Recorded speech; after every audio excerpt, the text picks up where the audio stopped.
Aki Tomoya was cycling to deliver his last newspaper of the day when suddenly he saw a white beret flying in the wind. He quickly pedaled to chase after it, and when he finally caught it, he looked back to see who owned it. There stood a beautiful young woman gazing at him. And with that, his fate in this spring season began. The alarm in Tomoya's room rang, prompting him to get up and prepare to head out, but not before he greeted the anime poster on his wall. He set off to deliver newspapers early in the morning, greeting his neighbor who subscribed to the paper. His neighbor asked if Tomoya was now a paperboy and what had happened to his previous job. Tomoya replied that he was still working at the rental store and the restaurant, he just wanted to add a morning job as well. The neighbor praised Tomoya for being so diligent and asked if it was difficult for him to balance work with school.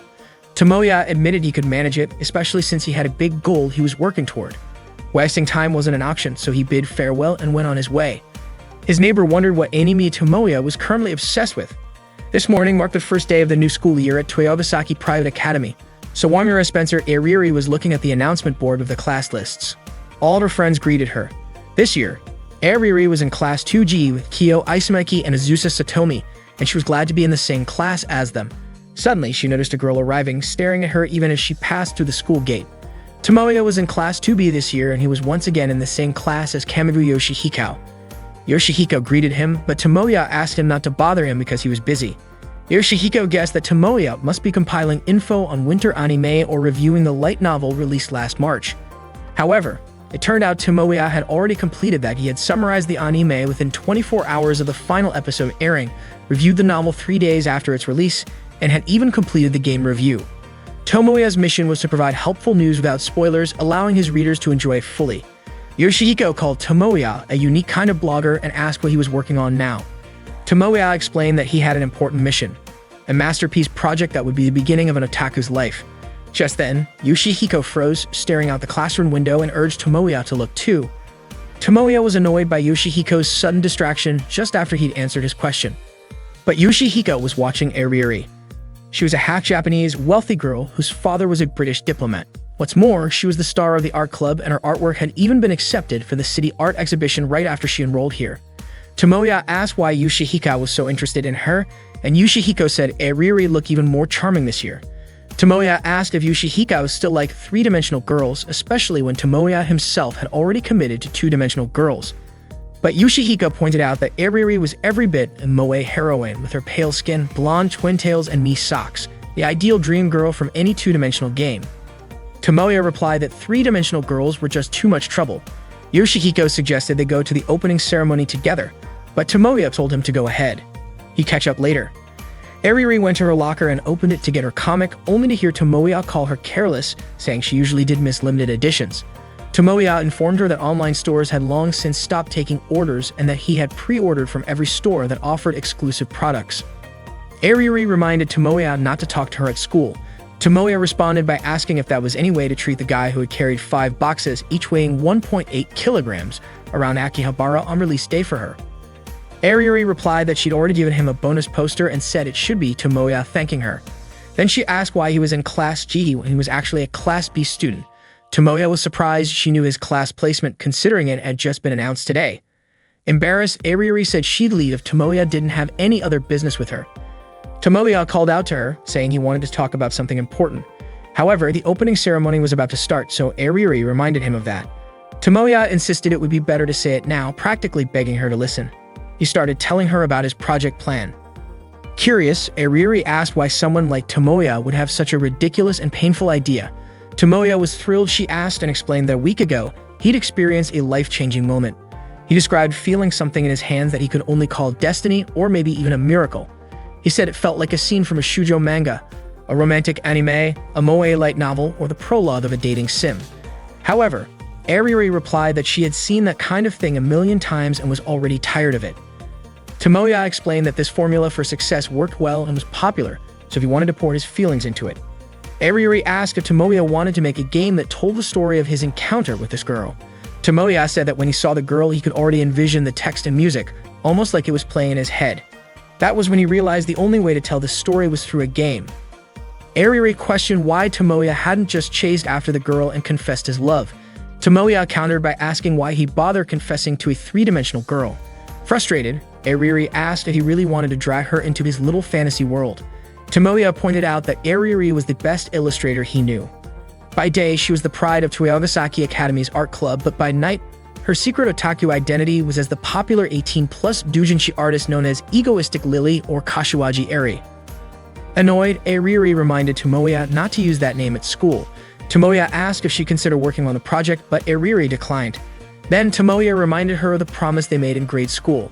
Back then, Tomoya had told her that one day he would be the director of a game company, and when that day came, he would hire her. Ariri had said she would wait for him no matter how long it took and become an artist for his game company. With a toss of her hair, Ariri brushed it off, saying no grade school kid makes a future promise with that much detail. Ariri told Tomoya that if he was really serious about his project, he should be creating the illustrations and script himself, since that's what true doujin artists do. Tomoya said there's no way he could do that, as he'd never be able to capture the girl's beauty, not in a million years. Intrigued, Ariri asked just how beautiful this girl really was, but Tomoya replied that the scene was still etched into his memory.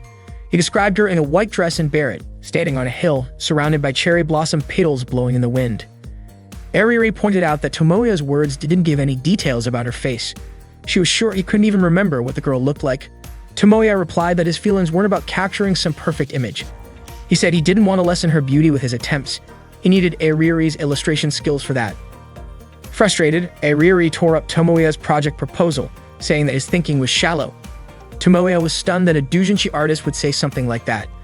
Ariri argued that if this was supposed to be his grand project and he'd forgotten such a key element, then it was obvious he wasn't serious about it. She called him a fake producer, just looking to take advantage and enjoy the results without real dedication. Tomoya insisted he wasn't half-hearted, he was passionate, filled with ideas, and driven to bring this project to life. Ariri, unimpressed, questioned whether all his ideas fit on a single piece of paper.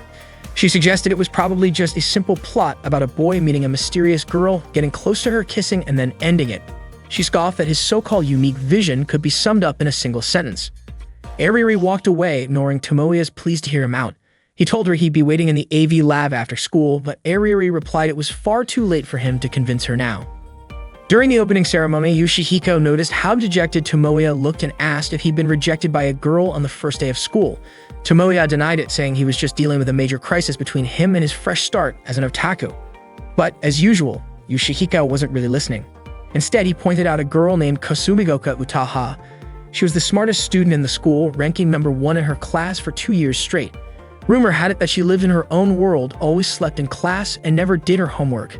Yet no teacher dared to scold her. Tomoya called Yoshihiko out for acting like he knew Utaha when he'd never actually met her. Utaha was indeed gorgeous and widely considered one of the 2 most beautiful girls at Toyogasaki Academy. Some people even said she was the dark side to Ariri's light side. Tomoya warned Yoshihiko that comparing Ariri and Utaha like that could come back to bite him. Still, Yoshihiko pressed on, saying Utaha had long black hair, a great figure, and wore black stockings. She was practically the perfect moe heroine to rival Ariri. But Tomoya insisted Yoshihiko stop judging them purely based on their appearances. Yoshihiko conceded it was odd that neither girl was ever seen hanging out with guys despite all the admiration they got. He figured they either knew how to hide it well, or maybe they actually dislike men. Tomoya told Yoshihiko not to ask him about it, but Yoshihiko laughed it off, saying he should have known better than to discuss it with Tomoya, the guy who only liked two-dimensional girls. After school, Tomoya met with Utaha, bringing her lunch since he knew she probably hadn't eaten yet. He asked if he could sit beside her, but Utaha just stayed silent and nudged him with her foot as a sign to open her lunchbox. She started eating with enthusiasm and then began asking questions, though her voice was barely audible. Tomoya handed her a drink. When she finished eating, Utaha said it must be because he wanted a favor that Tomoya was willing to show up in front of the woman he long discarded. Tomoya asked her not to say things that could give people the wrong idea and asked for her thoughts on his project plan. He admitted he'd never written a script before and would really appreciate her feedback. He then asked for an even bigger favor, saying he'd be thrilled if Utaha would join the whole project. Utaha's reaction, however, took him by surprise. She immediately crumpled the project proposal paper, saying, "Trash is trash, filth is filth, and ashes remain ashes." Tomoya was shocked, especially since he'd written the proposal with all his heart. Utaha told him that his misguided passion, his blatant naivety, and even his perseverance didn't match up to the appeal of his own name. She wasn't willing to give feedback on something she found unworthy. Tomoya asked if his project was really that terrible. Utaha gave a score of 0, saying parts of it were muddled, predictable from the story and source material alone. The worst part, she added, was that the content wasn't even on par with a pirated copy. She told him that what she'd read so far had left her completely disappointed. Tomoya couldn't believe Utaha thought so poorly of his project. She also said she was too busy to indulge in Tomoya's fleeting desire to start a game production studio. Tomoya insisted it wasn't just a whim. He'd always wanted to make games. He wanted to match, even in some small way, the game creators he admired. He reminded her that Utaha had once suggested that he might or might not have what it took to be a game creator. Utaha didn't remember ever saying that and accused him of trying to change the subject with some underhanded flattery. Tomoya was frustrated with her, especially knowing Utaha was the top student at Toyabasaki Academy and actually the famous high school novelist Kasumi Utako, the author of Koizuru Metronome, which had sold over 500,000 copies. Utaha said that since Tomoya knew who she really was, he should know she was very busy. Tomoya mentioned he knew she recently started a new series and congratulated her on it. She thanked him and started to walk away. Tomoya kept pleading, asking Utaha to meet him in the AV lab after school. Utaha, however, couldn't help but regret that he was only asking for her help now. Tomoya continued working on his project proposal, then headed out to meet Ariuri and Utaha. Suddenly, Kato Megumi called out to him, saying that Ms. Asumi asked him to come to the teacher's room to help carry teaching materials to the AV lab. However, Tomoya replied that he couldn't go right now because he had something important to do and that he would take care of it early tomorrow. Megumi then thanked him for retrieving her white beret that had fallen during spring break. Tomoya didn't remember this immediately, since it had been a few days, but then he realized who she was. Meanwhile, Ariuri was waiting in the AV lab. Hearing a noise inside the room, she said that she came not because she agreed with Tomoya's request, but simply because she'd lose sleep if she didn't settle things. Utaha responded by praising her sense of duty, surprising Ariuri, who didn't realize Utaha was there. Shocked, Ariuri yelled, ran up to her, and asked why she was here. Utaha shot back with the same question, asking why Ariuri was there. Ariuri guessed that Tomoya must have asked Utaha to come as well. Utaha admitted that she felt something was off when Tomoya mentioned wanting to make a game, but she hadn't expected him to ask Ariuri to do the character designs. Not wanting to be outdone, Ariuri shot back that Tomoya had asked a gloomy girl like Utaha to write the script. Utaha smirked, sarcastically wondering if it was wise to trust the illustrations to a delinquent who acted like a perfect young lady on the outside but was rotten on the inside. This infuriated Ariuri, who insisted she wasn't a delinquent, while Utaha admitted she might be gloomy, but at least she was more honest with herself than Ariuri. Ariuri warned Utaha to stay away from Tomoya, accusing her of just latching onto him because he reached out. Utaha countered, saying Ariuri had no right to talk since she was doing the same thing. Angered, Ariuri stated that she'd actually come to stop Tomoya because she didn't believe his crazy project would succeed. Utaha casually remarked that if Ariuri felt that way, maybe she shouldn't have come in the first place. Deciding to leave, Ariuri asked if Utaha was planning to stay and entertain Tomoya's wild fantasies. Tomoya interrupted, saying it wasn't Ariuri's concern. Realizing Megumi was the girl he met in the spring, Tomoya went back to her to confirm. Megumi clarified that they were in the same class. Tomoya, still confused, asked if her name was Kanu Megumi, but she corrected him, saying her full name was Kato Megumi. One day in the spring, Tomoya met his destiny. He had long remembered his dream, which was to create a dating sim game that could make people laugh, feel touched, and create a main heroine who could make people's hearts ache. At first, the response from those close to him was cold, but he didn't give up on expressing his dream, and eventually his friends came back to him one by one. He also had a dramatic encounter with that girl, and he started taking the first steps toward realizing his big dream. Ariuri slapped him to snap Tomoya out of his self-deception in the middle of a recap of episode 1.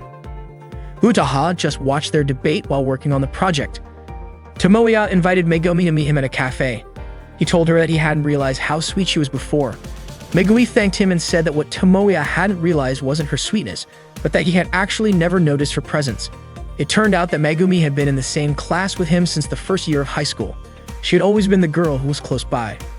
The waiter came over to their table and Megumi began to order food. Tomoya observed how sweet Megumi was with a classic charm. She wasn't too tall or too short, her skin was smooth, and her figure was slender with curves in all the right places. It was clear she was a sweet girl, and Tomoya felt a sense of fate connecting him to her. Megumi thanked Tomoya for treating her, but Tomoya apologized for suddenly inviting her to meet. It was a coincidence that Megumi had no plans that day, so she was able to accept his invitation. Tomoya asked about her hat, and Megumi explained that she had given it to her cousin since he had stopped by and liked it, so she gave it to him as a gift. Tomoya realized that this meeting wasn't just about family obligations. Megumi then asked why Tomoya had asked her that, and Tomoya just thought it was a coincidence. However, Megumi said that if Tomoya noticed her, just like how he noticed him, then it wasn't a coincidence. Tomoya complimented Megumi's good memory, saying she could remember such an insignificant otaku. Megumi told him that even though Tomoya was an otaku, he shouldn't consider himself unimportant. Tomoya believed he had no appeal at all. Megumi then pointed out that Tomoya was one of the 3 popular kids at school. He was known for donating light novels to the library, organizing anime screenings during the school festival, and no one at school didn't know Aki Tomoya. Tomoya still didn't believe it because the otaku population had sharply increased, and they were still looked down upon by society. Megumi then said she was the opposite of Tomoya, that she was truly boring. Her grades weren't that great, she wasn't in any clubs, and she had never served in any class leadership positions. Megumi also admitted that she didn't have many friends, but she wasn't interested in making new ones. That's why she wasn't surprised that Tomoya didn't remember her. Tomoya said that was wrong. Megumi wasn't boring, and he asked her not to think of herself that way. He also told her to stop feeling discouraged because of misunderstandings. Tomoya could guarantee that Megumi wasn't boring, it was just that her character was more neutral, not very flashy. In other words, Megumi wasn't perfect yet, which was why she didn't stand out. Tomoya said all of this loudly, drawing the attention of the other cafe patrons. Megumi asked to interrupt his words, asking if that wasn't worse than boring. Tomoya asked her not to underestimate the boring character type because not many characters develop in a way that stays true to themselves. For example, a character with twin braids, glasses, and freckles. If Megumi combined those boring traits, she would become more charming and grab people's attention because that character would be very clear. Tomoya then asked if Megumi had any unique traits that would make her unforgettable when someone looked at her, and the answer was obviously no. Tomoya emphasized once again that Megumi was sweet from the beginning and her character didn't match up at all, and there was something that needed to be done about her personality flaws. Megumi interrupted again, asking if her personality flaws were a problem for Tomoya. Tomoya replied that it was clearly his concern because Megumi needed to be someone special and her personality needed to be clear. Megumi asked what all of that was for, and Tomoya finally said that Megumi was the girl who should be the heroine of his game. Megumi asked again if that was Tomoya's way of confessing his love to her. Tomoya was confused. Megumi did know that Tomoya was talking to her, but it felt like his gaze was looking at something far away. Tomoya thought it wasn't that he was looking far, but more like from a different dimension.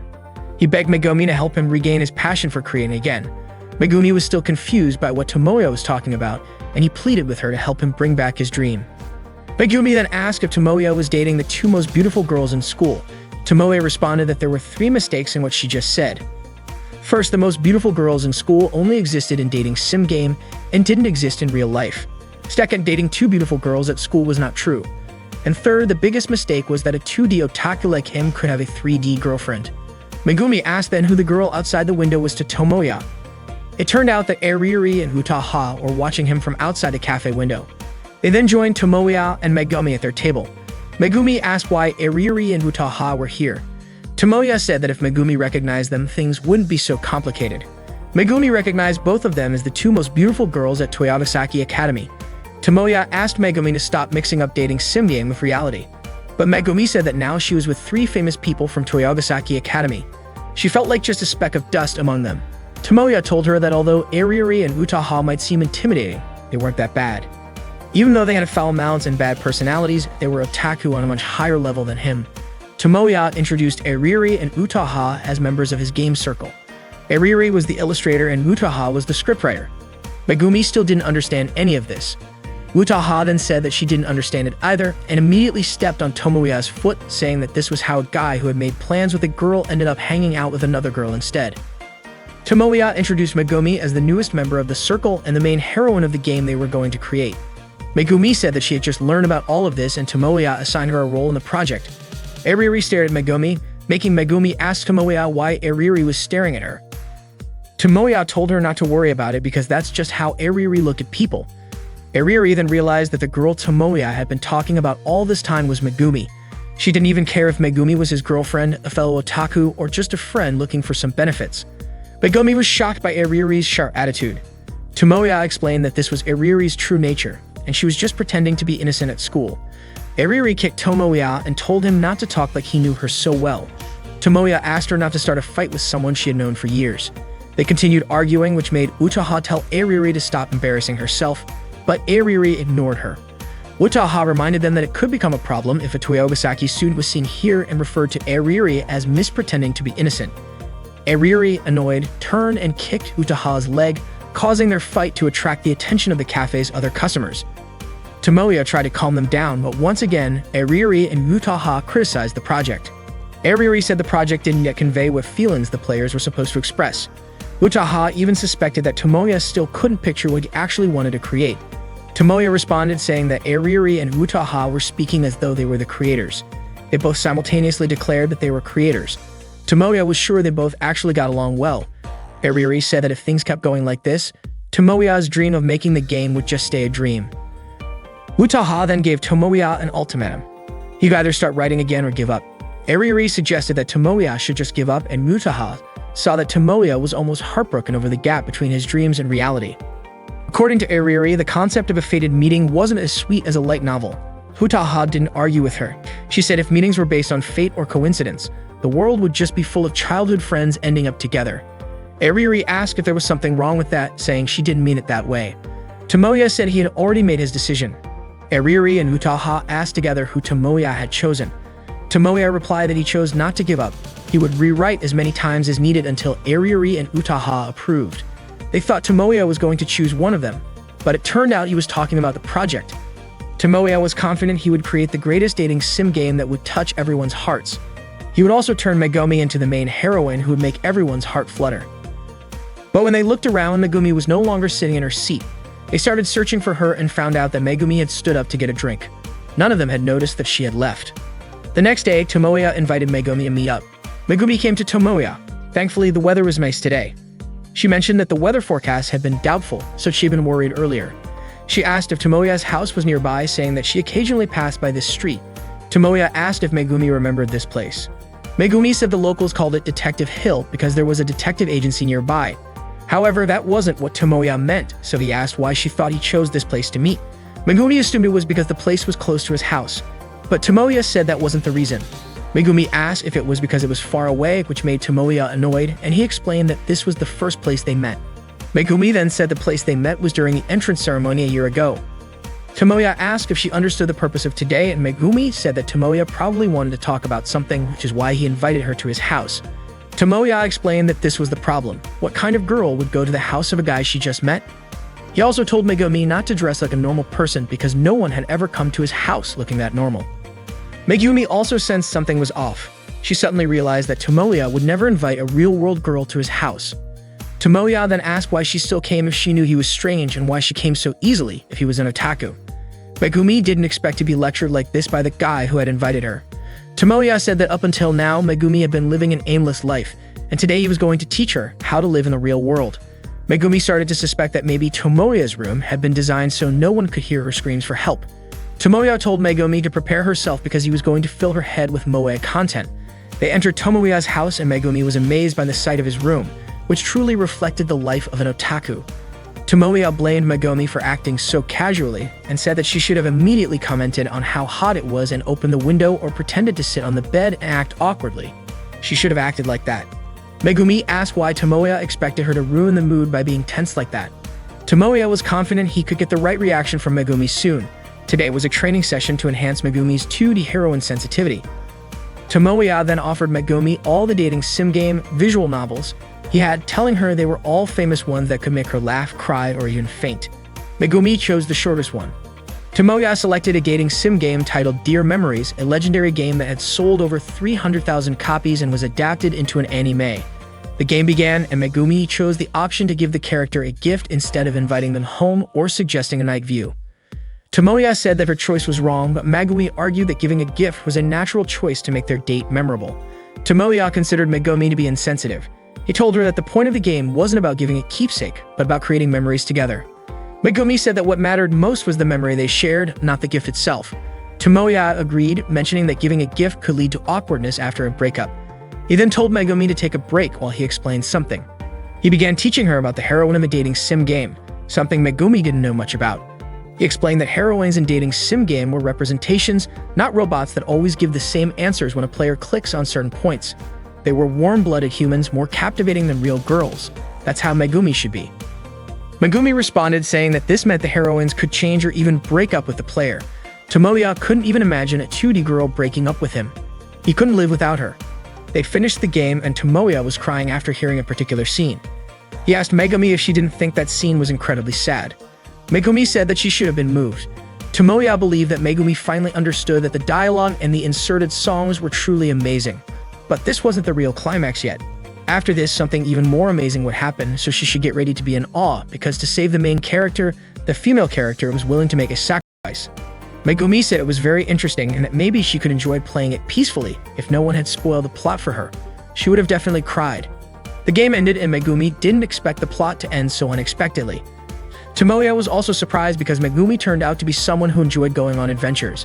Tomoya asked her what she thought after finishing the game. Megumi felt mixed emotions but found it enjoyable in the end. The graphics were sweet, the voice actors were dramatic, the music was good, and the story was interesting. She also learned about dating sim game and anime like this, but that didn't mean she didn't know anything. Tomoya was happy. There was no doubt that Megumi was the right girl for him. Tomoya said that this was the kind of heroine he wanted to instill in Megumi. Megumi responded, asking if that meant she was suddenly going to die like in the game. Tomoya asked her not to compare the game to the type of scumbags who kill off heroines just for an emotional response. But it seemed like Megumi didn't quite understand. Tomoya explained using a metaphor, no great weapon is made carelessly and critiques shouldn't make someone lose their way. Instead, they should look at the bigger picture with clear eyes. He also suggested considering the most captivating interpretation for the players. Suddenly, Tomoya remembered the criticisms from Eriri and Utaha. He realized that he himself was the one who didn't understand.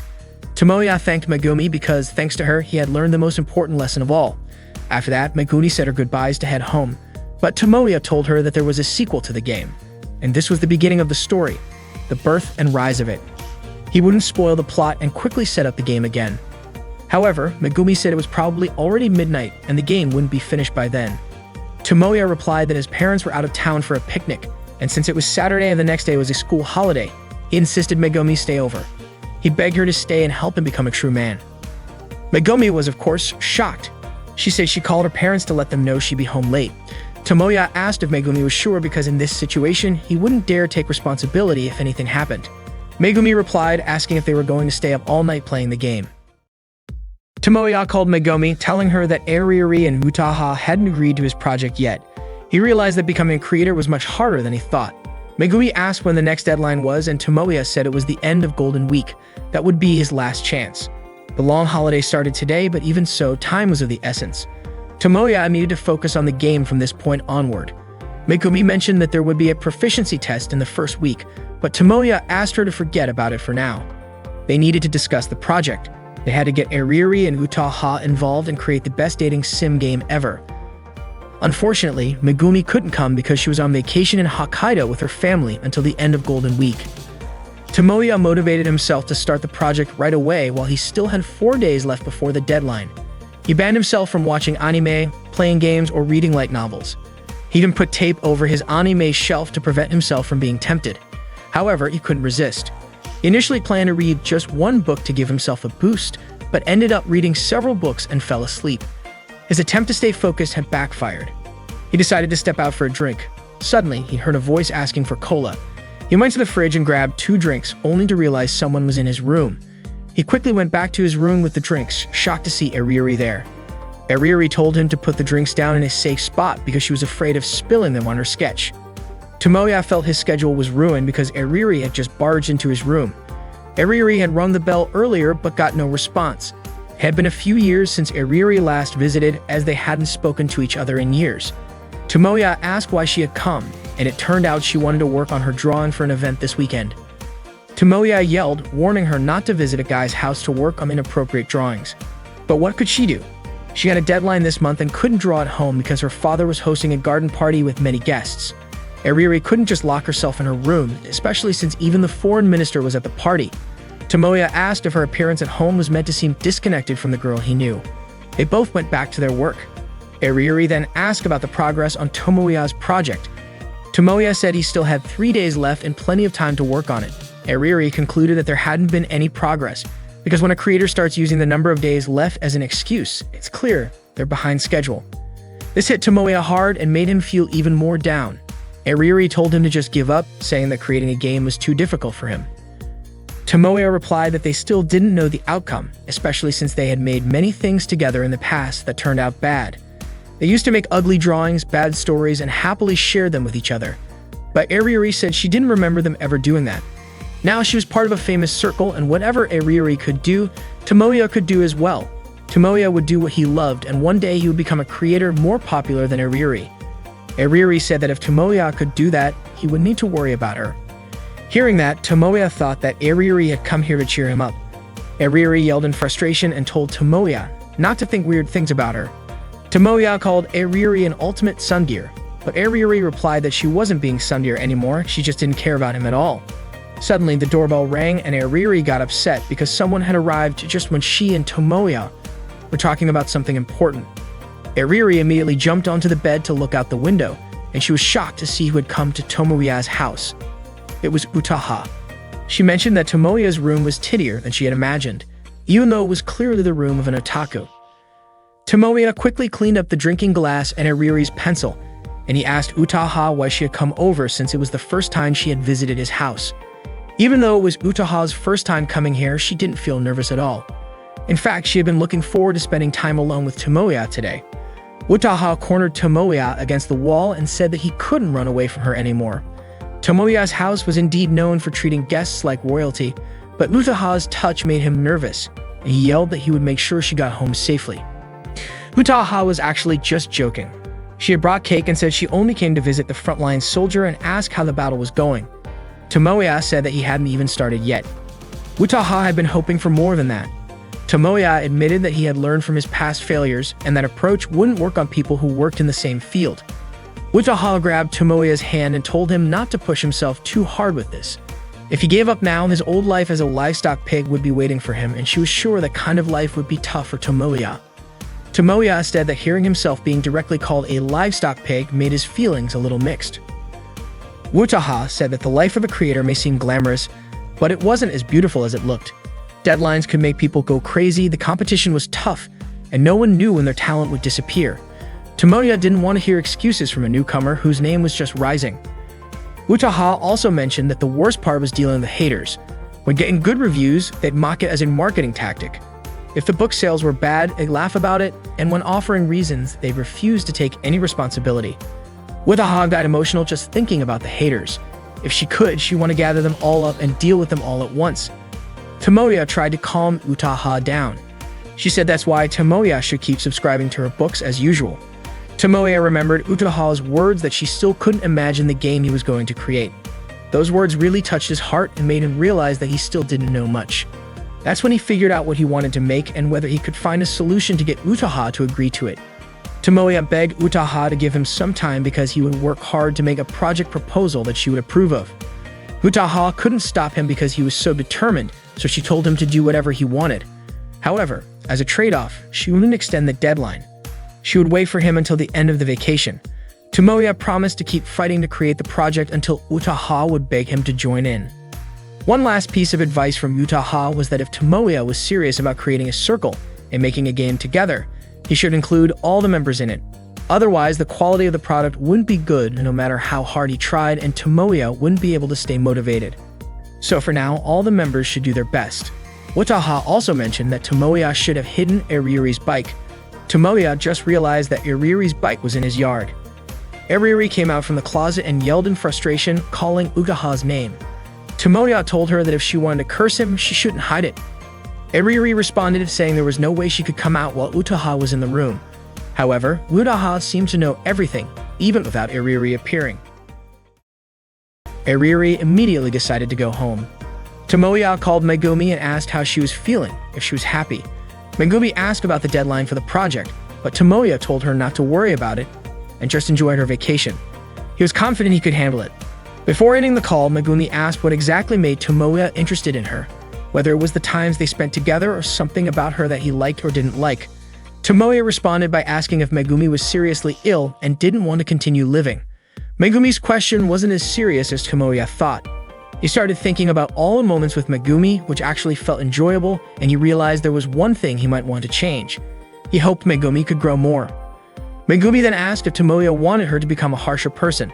Tomoya clarified that he didn't mean that. Iriri and Utaha were the harsh ones in his life. Megumi then wondered why Iriri and Utaha were so different, and said she would think about it herself before hanging up the phone. Tomoya began thinking about creating a proposal, but once again, he ended up reading a book, browsing a light novel blog, and eventually falling asleep. Once again, he had wasted time. That night, he realized an entire day had passed without him accomplishing anything. He quickly started packing up all his anime books, tapes, and games from his shelf. He still had 2 days left, but it felt like today had been wasted as well. His mind started to feel like it had hit a dead end. He felt like he had no talent at all. He then went to the place where he had met Megumi, only to find that it was just an ordinary hill. He had come here hoping for some inspiration or an idea to come to him, but even now, he couldn't see anything. No cherry blossoms in the air, no heroine in a one-piece dress standing at the top of the hill. Tomoya started wondering if maybe his dream was coming to an end. His dream had started here, but could it really end here?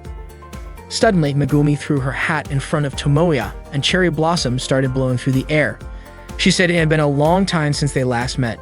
Tomoya called out Megumi's name, and Megumi remarked that it was unlike him to recognize her. Megumi walked toward him and picked up her hat. Tomoya asked what she was actually doing. Megumi put the hat on and called Tomoya by his real name. She then asked if the kind of meeting Tomoya was hoping for was something like this, whether in an anime, a game, or a light novel. She also asked if this was how the girl Tomoya's dreams would talk, behave, and fall in love. She questioned whether she passed the test, asking if she could be the heroine of the story Tomoya was trying to create and if she could help him. Tomoya felt nervous and asked if Megumi wasn't supposed to be in Hokkaido right now. She replied that she had come back early, actually 3 days ago. She didn't expect the deadline to fall on the last day of the long holiday, so she decided not to go. Tomoya was surprised that Megumi would miss her family vacation for something so trivial. Megumi explained that if she didn't help him, Tomoya would keep nagging her. Tomoya felt bad and suggested that Megumi could have stopped by after her trip. But Megumi thought she wouldn't be of much use at a meeting. She had returned because she wanted to join the circle's activities to stay motivated. It wasn't just her. Ariuri and Utaha had been a big help too. Ariuri had even redesigned a dress, making it as close to Tomoya's taste as possible, with a more mini, shy, and 2D concept. It turned out that it wasn't just Tomoya's taste, but the dream of every moe otaku. The way she spoke and acted was directly taken from Ugaha's script. Acting really needed to be precise. Tomoya praised Megumi for being able to withstand the training, even though Utaha had once written scripts for the drama club and had expelled 3 club members. But according to Megumi, she still found it fun to be trained by Utaha. Maybe she could even get along with Ariuri and Utaha, as well as the rest of the circle. Tomoya didn't expect Megumi to be willing to do this, and he also believed in her dream, which might not be real or might just be a coincidence. Honestly, Megumi didn't fully understand what Tomoya wanted to do, but she believed he was truly serious about pursuing his dream. Megumi encouraged Tomoya to make her the happy heroine who would make everyone envious. Tomoya promised to make Megumi a heroine who would make everyone's heart race. Megumi blushed when Tomoya said that. Tomoya then said they should also make sure to get Ariuri and Utaha involved to create the greatest dating sim game. Tomoya took Megumi's hand and led her with him. The meeting had to be held right away since the deadline was the next day. Megumi asked if the project hadn't made any progress yet, but Tomoya told her she was free to suggest ideas, like whispering them to him in moe style like before. Megumi mentioned that she had school tomorrow, but Tomoya reassured her, saying that he'd let her leave at 7 a.m. Megumi then bargained, saying she could leave at 6 a.m. and Tomoya agreed. It turned out that Ariuri and Utaha had been watching them the whole time. Utaha remarked that it seemed like she and Ariuri had gotten dragged into this issue. Ariuri said that her project proposal wasn't finished yet and she wasn't sure if it would be done by tomorrow. Utaha joked that it seemed like the sudden main heroine had appeared and the battle was over. Ariuri looked upset seeing Tomoya and Megumi walking together, which made Utaha ask if seeing that bothered Ariuri why she was helping Megumi at all. Ariuri said that she didn't care at all and could even say it had nothing to do with her. Utaha warned Ariuri that if she didn't handle her stubbornness soon, she might regret it one day. Ariuri stubbornly replied that she didn't believe she could ever work with someone like Utaha. Utaha responded that she was really looking forward to working with Ariuri. Ariuri remained stubborn, saying she didn't want to work with a writer like Utaha. Suddenly, Megumi turned around and waved at them, but Ariuri just stuck her tongue out at her. Today, Utaha's manager Machida Sonoko called her to let her know there was an interview scheduled for tomorrow. Utaha agreed to do the interview, saying she had made progress on the storyline for her new book. Sonoko, however, questioned whether Utaha's words could be trusted. Utaha then asked if she had ever lied to her. Sonoko admitted that while Utaha had never lied about her books, when it came to deadlines, Utaha lied nearly every time. Utaha used this as a reason to withdraw her earlier statement about being available for the interview tomorrow. She said she wouldn't be able to make it. Sonoko pleaded with Utaha, explaining that the exclusive interview about Kasumi Utaku's Utaha's pen name latest book would be featured in several pages of the upcoming issue of a magazine, and it had already been announced in the previous issue. However, Utaha remained firm, saying she worked on paper, not in front of others. Sonoko understood, even though she had already made arrangements and thought Utaha would be pleased. Then Sonoko said something that shocked Utaha so much that she accidentally bumped her foot into a chair. Meanwhile, Megumi was riding the train with Tomoya. She mentioned that she had finished reading a light novel called Koisaru Metronome. Tomoya was surprised and asked her what she thought about it. Megumi said that because of the novel, she had been sleeping less, she couldn't relax until she finished reading it. At first, Megumi thought light novels were only for guys, but this one made a woman cry. Tomoya felt proud of her, and Megumi asked if she could keep all the light novels. Tomoya said she could, since he had given them to her for free. He even still had 2 more sets, one for him to read and one for his collection. Megumi was really happy, and Tomoya promised to buy her more when she ran out of books. Although Megumi wasn't used to the life of an otaku, she couldn't believe that Utaha was the one who wrote this book. Tomoya confirmed that it was true. When people think of a high school girl being a light novel author, they usually picture something typical of the genre. But when they see Utaha at school, no one would guess she was a romance novel author. This meant Utaha really kept her character in check, and Tomoya told Megumi that she should learn a lot from Utaha. Megumi, however, said that it was impossible for an ordinary person to be the smartest student and a successful novel author at the same time. Tomoya was confident that it wasn't just God-given talent, but Utaha had also worked hard, sweating blood to get to where she was. He even considered Utaha to be his god. Megumi understood that Tomoya was a huge fan of Utaha. He couldn't wait for her next book, and this time he hoped there would be an anime adaptation. Megumi was also curious about the plot, wondering if it would have a love story similar to Koisaru Metronome. Tomoya said he would ask Utaha about it, but Megumi doubted Utaha would reveal something so important, since talking about it might be considered unprofessional. Tomoya fell silent upon hearing Megumi's words. Megumi then asked why Tomoya's reaction seemed like it triggered some past trauma. Tomoya assured her that he hadn't been hurt in any way and asked Megumi not to misunderstand. Megumi didn't want to go any further into the topic. Tomoya said that today would be the day he could ask Utaha everything he wanted.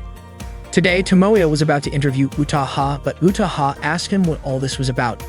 It turned out that a week ago, Tomoya had received an email from Utaha's assistant editor offering a job. Sonoko explained that since Utaha was shy around strangers, reluctant to work with others, and quick to get emotional, a typical news writer wouldn't be able to interview her. That's why Sonoko thought Utaha might be more willing to do it with someone she knew. Utaha said she just wanted to go home and sleep. Tomoya immediately stopped her, begging her to agree to the interview. Utaha repeated that she was shy, hard to work with, and easily irritated. Tomoya agreed with her and let her start walking away. But then he quickly apologized, admitting that he had mixed politeness with his personal opinions. Tomoya had guessed Utaha wouldn't want to do it, but when he found out it was an opportunity to learn more about Utaha's new book before anyone else, he couldn't turn it down. Sonoko suggested that Utaha just accept it, pointing out that it was just a small request from a writer who had already sold 500,000 copies of her book. Utaha was shocked that Sonoko, as a grown woman, would tarnish the workplace by bringing an amateur into it like that. Eventually, Utaha agreed to do the interview with Tomoya.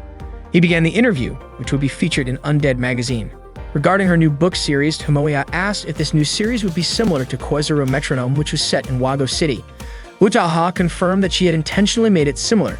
Tomoya then asked if that meant the new book was connected to the previous one in some way, like if it would take place at the same school or feature the same characters.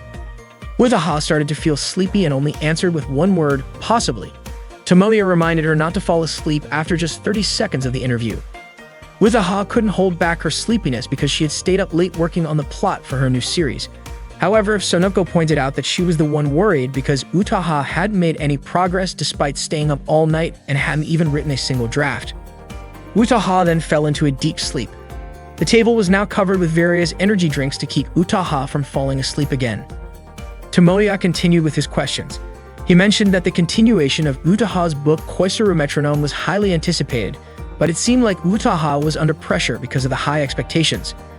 Utaha simply said one word, no. Tomoya clarified, asking if she meant that no matter how much her life changed, it wouldn't affect her work, and she would continue to give her best. Utaha said that honestly, she wasn't sure her new series would sell as well as her previous one, purely because of her own abilities. Tomoya asked if it was because of the support from her readers that made Koizuru Metronome a hit and hoped that everyone would like her new series. Utaha remained indifferent in her response. Tomoya then praised Utaha for her outstanding involvement, saying it was the key to her success. However, Utaha responded that it was because of Tomoya that Koizuru Metronome sold so well. Tomoya insisted that his actions didn't have much of an impact.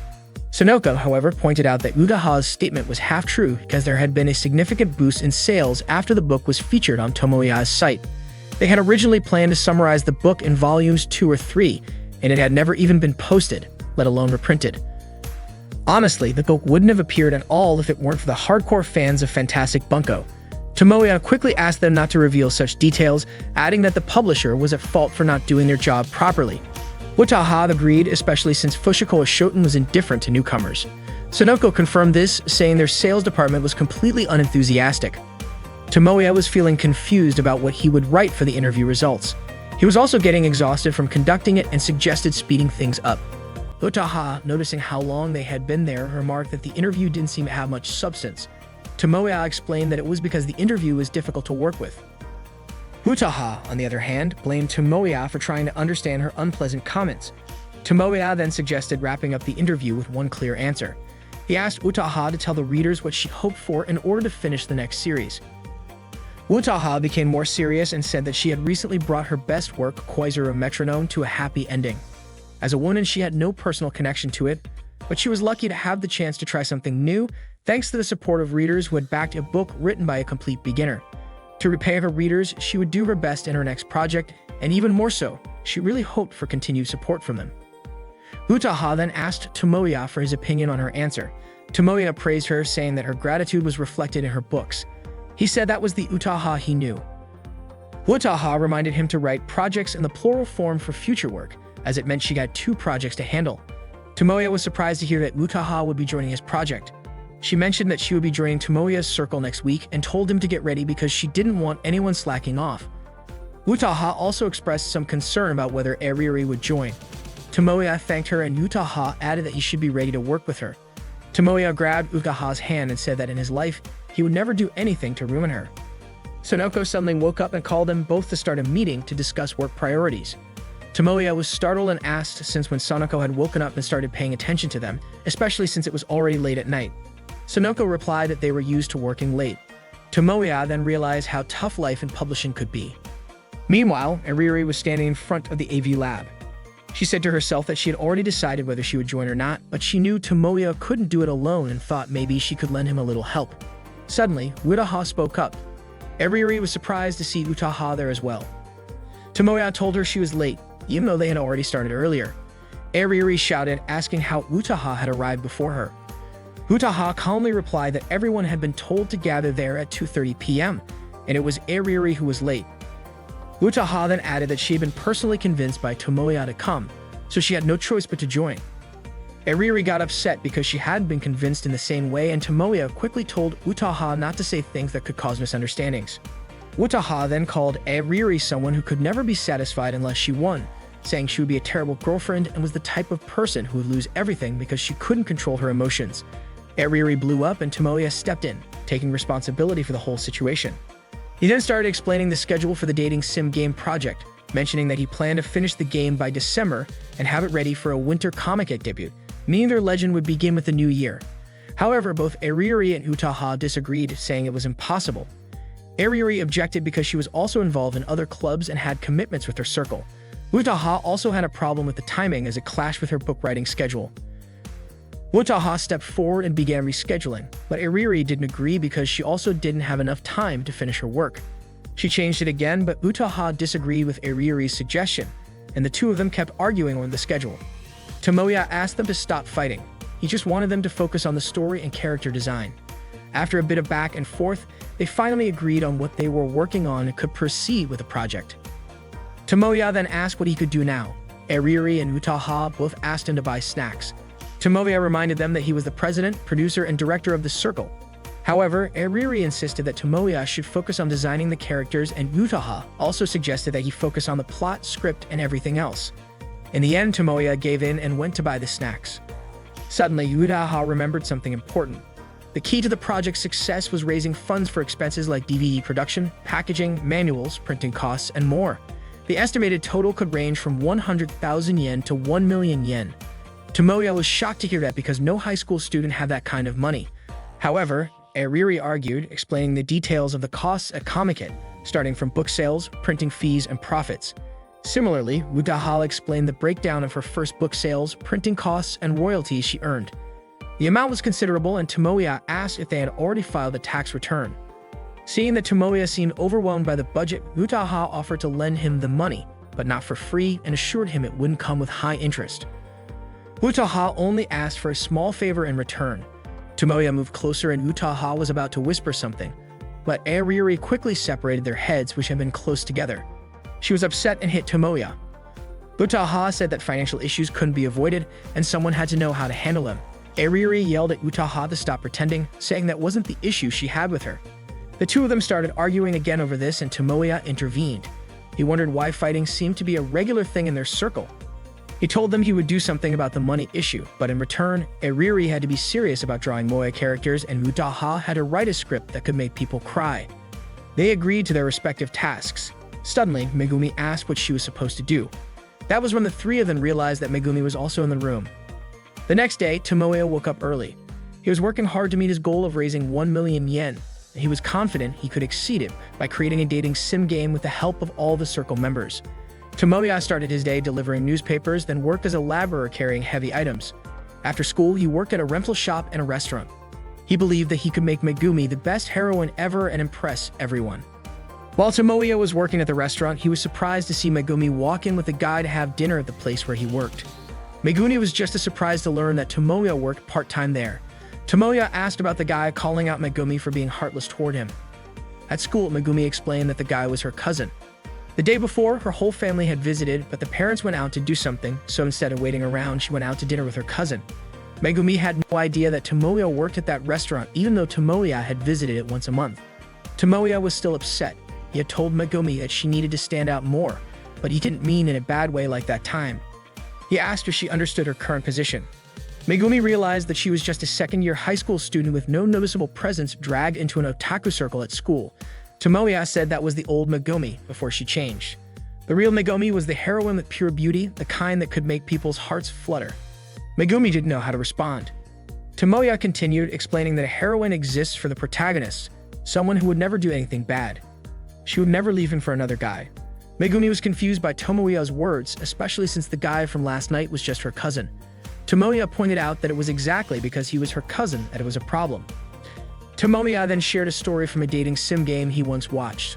A long time ago, when the heroine visited her grandmother's house, she sprained her ankle. Her cousin carried her home, and the two of them ended up walking back late at night, crying and becoming a bittersweet love memory. Tomoya pleaded with Megumi, saying she might find it unreasonable, annoying, or downright stupid, but he didn't want to see her with her cousin again. At the very least, Megumi should be a heroine who was only there for the protagonist, until the game was finished. Megumi apologized and told him that she and her cousin were going on a trip this weekend. Today, Ariri and Megumi are starting to work on their dating sim game project. Ariri asks Megumi to show an expression as if she's offended. Megumi, looking a bit confused, is then instructed by Ariri to imagine a situation where she has a date planned, but the guy doesn't show up and she has to scold him. Ariri even demonstrates the expression herself. However, Megumi replies that such behavior doesn't happen in real life, and so their circle's activities officially begin today. Tomoya is in charge of preparing snacks for the group. He notices Utaha typing "ah" repeatedly on her laptop and realizes it's her way of signaling that she wants to be fed. Tomoya complies, feeding her a snack which Utaha eagerly eats.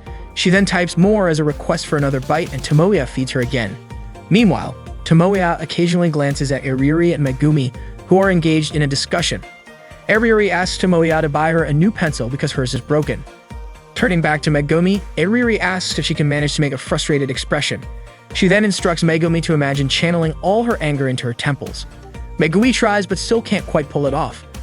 Ariri then switches tactics, asking her to make a foolish expression. Megumi cycles through all the expressions she can muster, but none of them seem to satisfy Ariri. Frustrated, Ariri complains that Megumi isn't able to express any emotions typical of manga characters, and she's at a loss for how to handle it. Megumi, equally unsure, suggests that she wants to learn how to improve on her own. She stands up, walking around while reciting lines that Ariri had demonstrated earlier. Ariuri admits she's never faced a challenge this difficult before. She muses that if Megumi truly can emote, they could just make her play a character like Ayanami Rie. But Megumi's personality is too soft and half-hearted for that kind of role. Tomoya agrees, pointing out that Megumi's expressions are so subtle that her neutral face is her most distinctive feature. Ariuri is almost ready to give up, lamenting that she's never encountered someone so difficult to work with. Tomoya reminds them that they're on a tight deadline for the character design. Ariuri asks if they should have a meeting at Tomoya's house this weekend to get everything finalized. Suddenly, Tomoya asks Ariuri if she's ever been on a date. The question takes Ariuri by surprise. She presses her pencil so hard against the paper that it scratches deeply, startling Otaha into dropping her laptop.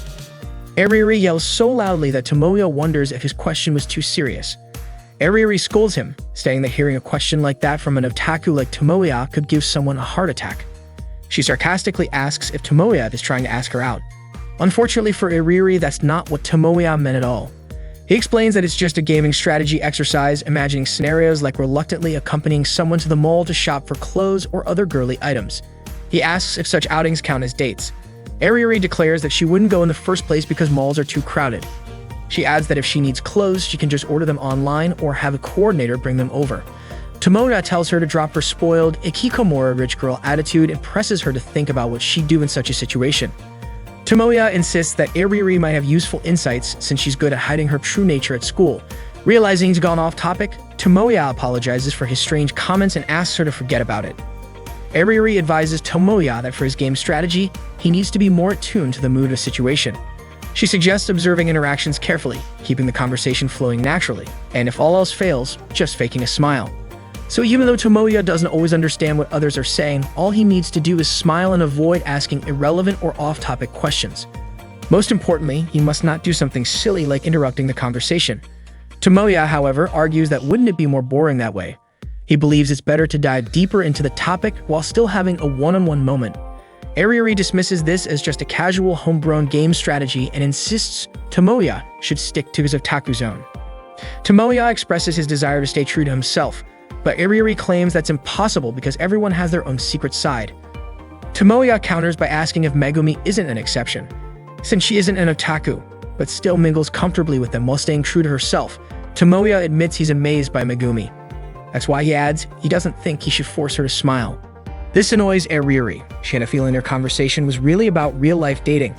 She accuses Tomoya of planning to ask Megumi out and implies he's using Ariuri as a backup. Feeling deceived, she says she's done. But Tomoya clarifies that he just wants to go shopping, to the opening sale at Rokutenmo Mall. To Ariuri, though, that still sounds like a date. Tomoya suddenly asks, does that still count as a date even if it's with your cousin? This leaves Ariuri completely baffled about what Tomoya is getting at. Suddenly, the sound of Utaha laughing fills the room. She's typing away furiously, apparently struck with inspiration. Utaha exclaims that the plotline has come to her, excitedly narrating a scene she's just written. Tomoya and Ariuri exchange glances. Ariuri comments that moments like this often arise during creative processes, calling it the dark side of being a creator. Tomoya asks Ariuri if Utaha is simply getting carried away, to which Utaha, still full of energy, declares that Tomoya must be punished immediately. Meanwhile, Megumi continues practicing her expressions late into the night. The next day, Utaha hands in the fruits of her all-nighter. She stayed up to finalize her storyline. Tomoya praises her for her effort. Megumi seems genuinely surprised that Utaha managed to produce so much content in just one night. Ariuri points out that's probably 5 times the size of Tomoya's proposal. Tomoya admits Ariuri's jab stings, but he can't deny that Utaha is amazing for pulling it off. Utaha, however, requests that Tomoya read it first before giving his opinion, then says she wants to take a nap. Without another word, she falls asleep on the bench. Tomoya begins reading her script aloud. It starts with the protagonist Azumi Seiji, whose family is forced to move to the outskirts of town because of his parents' work. He transfers to a new school, and on a hill covered in falling cherry blossoms, he has a fateful encounter with a girl. Megumi asks who will design the protagonist. Ariuri answers that she'll base his face on the most handsome man she can imagine. Tomoya continues reading. The next day, Seiji meets the same girl again, and it turns out they're in the same class. The girl's name is Kano Meguri. Slowly but surely, the distance between them closes until they confess their feelings to one another. Tomoya remarks that the character feels similar to Megumi, but with a bit more emotional pull. However, Meguri's personality starts to change. Her strange obsession with Seiji begins to surface, accompanied by subconscious fears and memories from before her birth. Concerned about her behavior, Seiji confronts Meguri and suddenly, she says something unexpected to him. Tomoya asked Megumi to read Meguri's dialogue. Megumi complied and began reading the scene, where it turned out Meguri called Seiji Big Brother. Tomoya continued narrating the story. Meguri started recalling her past life of forbidden love and a family tragedy. Each time Meguri remembered those memories, a series of events unfolded between her and Seiji. Eventually, a foe from their shared past emerged to stand between them. Tomoya suddenly yelled out because what happened next was absolutely crazy. Driven by their resolve to protect one another and defeat their enemy, the two lovers ended their sibling relationship. Megumi commented that siblings falling in love doesn't happen, but Tomoya argued that it absolutely does in the world of 2D. Eriri agreed with Tomoya and urged Megumi to take it more seriously. Tomoya continued reading. The fight finally ended, and the two broke the chains binding them to their past, embracing their forbidden love as they faced an uncertain future together. He then asked Megumi to read Meguri's lines again. Eriri remarked that even if they had a script, if the acting was half-hearted, it would still feel empty. Megumi apologized, admitting she wasn't used to 2D-style behavior. Wataha woke up and asked Tomoya what he thought about the storyline. Tomoya said it was genuinely interesting and felt completely different from her previous works. He praised the tension and shocking twists as truly remarkable. Eriri chimed in, pointing out that the heroine being a reincarnated younger sister and also a yandere wasn't too far off from Wataha's usual style, but she admitted it was decent. Megumi commented that the setting felt a bit rigid. Wataha responded by saying it seemed like no one had any real objections and asked if this could be considered the final concept. Eriri agreed, saying she needed to finalize the character designs, so it would be better if the plot was locked in. Tomoya acknowledged that the storyline was intriguing, but he needed more time to think about its ending. Eriri grew irritated, arguing that it should be good enough as it was, especially since everyone, including Tomoya, had already said it was interesting. But Tomoya disagreed.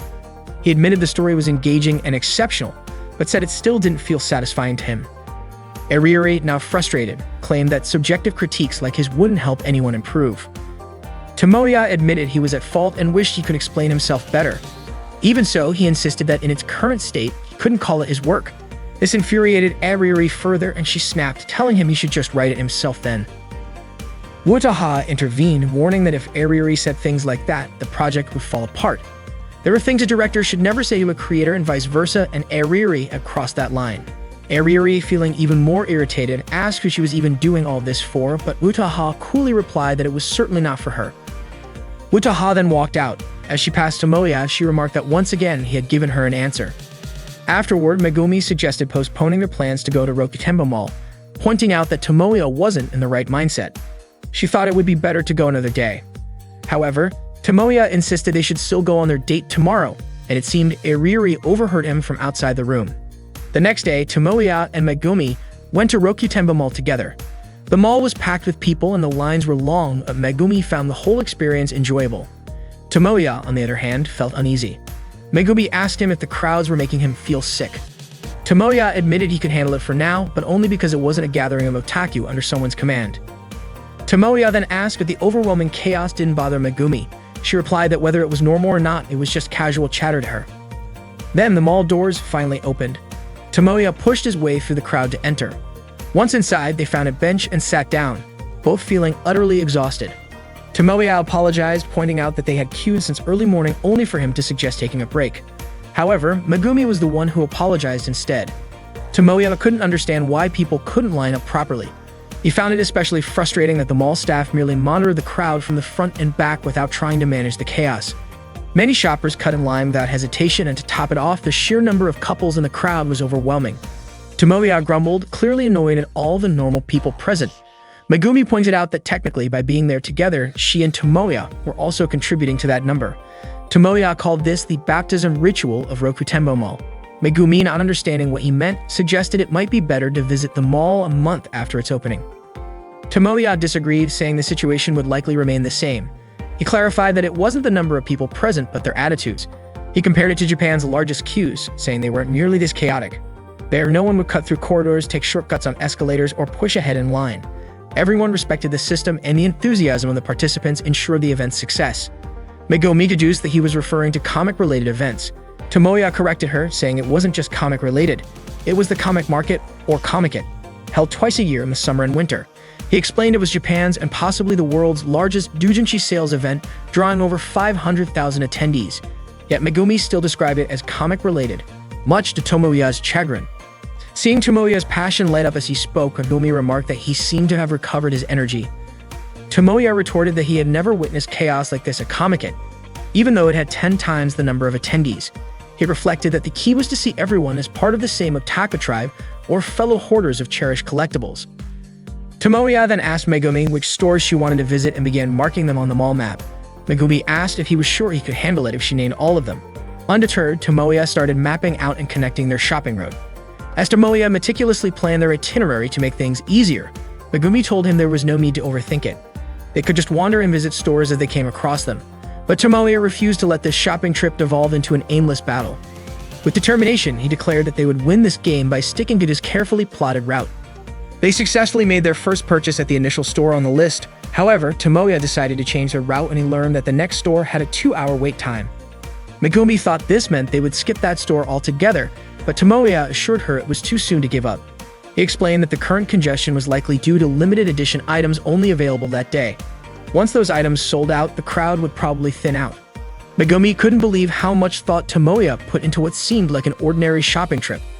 Tomoya explained that the frustration of not being able to buy something you've been eagerly anticipating is the same, whether you're an otaku or just a regular person. Megumi nodded in agreement. They continued to the next store. Although Tomoya was visibly tired, he kept cheering Megumi on. As the day wore on, the mall grew even more crowded, making their progress more challenging. Still, Tomoya encouraged her, saying that their timing would work out if they kept moving forward.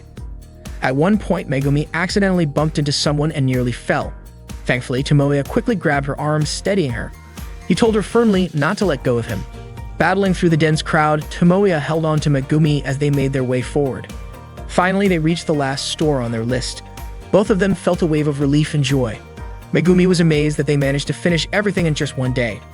She thanked Tomoya for all his effort.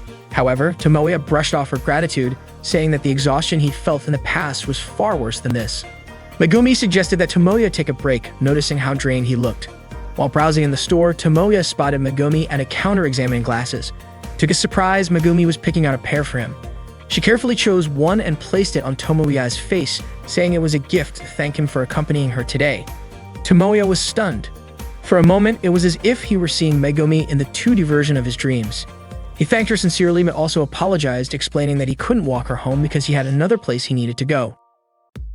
At the release celebration for Koizuru Metronome Volume 2, a fan signing event featuring Utaha was held.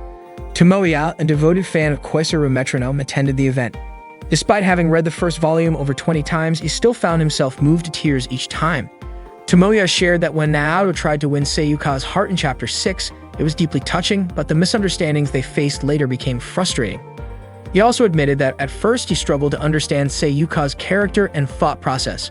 However, by the 5th read-through, he started to suspect the story might be based on Utaha's own experiences. Each subsequent reading brought new understanding. While he humbly confessed he might not be the best reader, he emphasized how profound the story of Koizuru Metronome felt to him. Utaha then asked if Tomoya was a student at Toyamasaki High School and instructed him to call her senpai.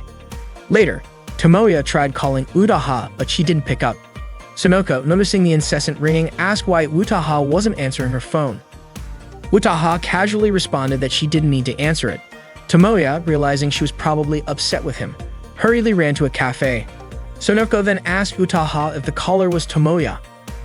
Utaha questioned why Sonoko would think that, especially since she had mentioned him all day. Sonoko pointed out that Utaha had been avoiding the topic all day, which only made it more obvious that Tomoya was on her mind.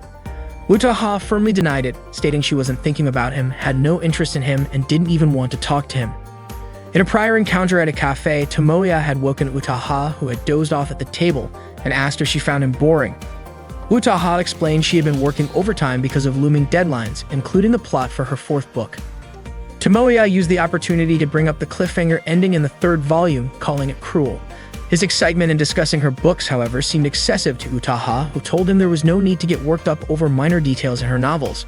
Tomoya argued that what might seem trivial to her held immense significance to the characters and readers eagerly awaiting the next installment. Utaha asked Tomoya what kind of story he wanted to see next. Surprised, Tomoya questioned if she was serious about asking him for input. Utaha clarified that it wasn't unusual for an author to seek feedback and ideas from readers, just for inspiration, of course. Tomoya eagerly dove into his thoughts, passionately sharing his perspective on the light novel's plot. Utaha quietly smiled, watching him as he poured his heart into giving her feedback. Back at the cafe, Tomoya was greeted by a waitress who asked if he was alone. He admitted he had planned to meet someone, but it seemed they weren't coming. Meanwhile, Sonoko, relieved that her work was done for the day, decided to return to her hotel to drink beer and sleep. Before leaving, she advised Utaha to call Tomoya if she felt bothered. Utaha denied being bothered, insisting she was busy and saw no need to greet him. Sonoko reminded Utaha of the things she wanted to say to Tomoya and urged her to stop being so stubborn and face him. Teasingly, Sonoko asked if Utaha's attitude was the reason she still didn't have a boyfriend. As heavy rain began to fall, Sonoko went off to buy an umbrella. Left alone, Utaha admitted to herself that she never really understood someone like Tomoya. At that time, Utaha offered Tomoya the chance to read the draft for the ending of her book, but Tomoya refused. Utaha asked him why he didn't want to read it when he usually jumped at the opportunity to see her drafts first. Tomoya countered by asking why she wanted to show it exclusively to him, especially since it was her final book. Utaha revealed that she wanted to know if the ending met his expectations, whether it aligned with his hopes for the protagonist's decision and the heroine's future. She admitted that Tomoya's response could influence how she finalized the story. Tomoya asked why Utaha didn't have confidence in her own work, but Utaha insisted that she wanted to hear his thoughts and feelings about it. Tomoya, however, responded that what he truly wanted was to see Utaha's decision, not an ending tailored to his preferences. Utaha asked him once more if he would read the manuscript, but Tomoya firmly said he couldn't, as he didn't have the right to do so. Still unsatisfied, Utaha pressed for an explanation. Tomoya finally shouted that he was her biggest fan, and that alone was his reason. It was as simple as that. Months later, Tomoya was still waiting for Utaha to forgive him. 6 months had passed, and he wasn't sure when, or if, that day would come. The last train to Ikebukuro had arrived, but Tomoya suddenly decided not to board after hearing someone bid him goodbye. The voice sounded just like Utaha's farewell 6 months ago when he had escorted her home. Meanwhile, Utaha was sitting in a cafe with Sonoko, though she wasn't really paying attention to their conversation. Her gaze was fixed on the rain outside the window, where she suddenly spotted Tomoya, drenched and gasping for breath. Utaha told him to take a shower in her hotel room. Sonoko asked what Utaha planned to do. Should they kick him out once his clothes dried? Utaha was surprised at Sonoko's bluntness. Sonoko pointed out that Utaha herself had said this wasn't her fault, but Utaha argued that didn't mean she could just send him away, especially since the last train had already departed. Ultimately, Sonoko left the decision up to Utaha, reminding her that the room was now set up for 2 people after they had adjusted their booking earlier at the reception. Sonoko then headed to her room, telling Utaha to meet her in the lobby at 8 a.m. the next morning. Before leaving, she added that whatever Utaha decided to do that night and beyond was none of her business. Utaha called out to her, but Sonoko simply gave her a thumbs up and walked away. Left alone, Utaha suddenly felt nervous, unsure of what to do next. Tomoya, who had fallen asleep on a chair, woke up to the sound of water running in the bathroom. Utaha emerged moments later, dressed in a towel after her shower. Tomoya, still in his wet clothes, blushed and thanked her for letting him use the bathroom. He quickly grabbed his change of clothes and said he'd leave right away. But before he could exit the room, Utaha called out to him, asking him to sit on the bed. She then questioned why Tomoya had come all the way to Gashi. Tomoya explained that he couldn't reach her by phone, so he had boldly called her house to find out where she had gone. He mentioned that Utaha's mother must have been worried about her high school-aged daughter, but Utaha corrected him.